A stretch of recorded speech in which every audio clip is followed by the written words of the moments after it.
Shunaqa. Keyin IELTS oldik. IELTSdan keyin planlar qanaqa bo'lgandi? Universitetni Yaponiya, Yevropa, Amerika qanaqa sabablar yoki optionlarni ko'rgansiz? O'sha paytda men boshqa davlat haqida вообще o'ylamaganman. To'g'risini aytaman. Faqat Amerikaga kelish niyatim bo'lgan. Hmm. И o'sha paytda endi IELTS olingan, zo'r ball chiqqan, to'g'ri, lekin уже 3-kursda bo'lganman-da, litseyda. Ha, to'g'ri. To'g'ri, litsey 3-kursni boshlayotgan bo'lganman. И yana bitta muammo bu matematikam yaxshi bo'lmagan o'sha paytda. Ha, Matematikani yomon ko'rardim maktabda ha, o'qiganimda masalan. ha. 1-sinfdan 9-sinfgacha. Shuning uchun judayam muammolar ko'p edi matematikada. Lekin gap year olib, Ha. faqat matematikani tayyorgarligini boshlaganman. Hmm. O'zbekcha, ruscha qilib o'rganardim. Chunki Hmm. ingliz tilida o'rganish shart emas. Hmm. Hamma narsani keyin Ha. o'zingiz Logic. bu Ha. terminlarni tushunib olsangiz bo'ladi. Hmm. Chunki matematikada til yo'q-ku. Ha, Shuning uchun shunaqa. shunaqa qilib o'rganish boshlaganman.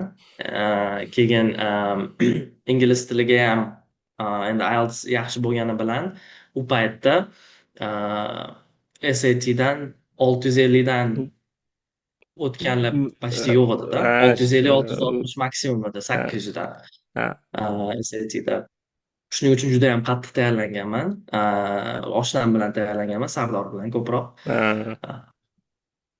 Bir-birimizga yordam berib, konseptlarni tushuntirib, matematik bo'lsa yoki ingliz tilidan shuni Hmm. boshlaganmiz va keyin o'sha paytda gap year olgan bo'lsam, 3-kursda endi o'sha topshirishingiz kerak-ku Amerika To'g'ri, universiteti. to'g'ri. Lekin gap year olishga to'g'ri kelgan, chunki tayyor bo'lmaganman. Hmm. Faqat matematika o'rganganman. Va Model United Nations degan narsa hozir endi sal populyarniroq bo'lsa kerak. Bu endi Birlashgan Millatlar Organizatsiyasini Hmm. qanday ishlashini mimika qiladigan extracurricular activity hisoblanadi. Hmm. То Hmm. есть xuddi o'sha har xil davlatlarni reprezentativga o'xshab Hmm. siz qolgan sheriklaringiz bilan studentlar bo'ladi odatda.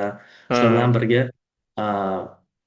mitinglarda qatnashasiz va Ha. o'zingizni davlatingizni siz Represent qilishimiz. reprezent qilayotgan davlatingizni o'zingiz o'sha ko'rsatishingiz kerak. Shunaqalarga borganman 3-4tasiga Ha. Toshkentda.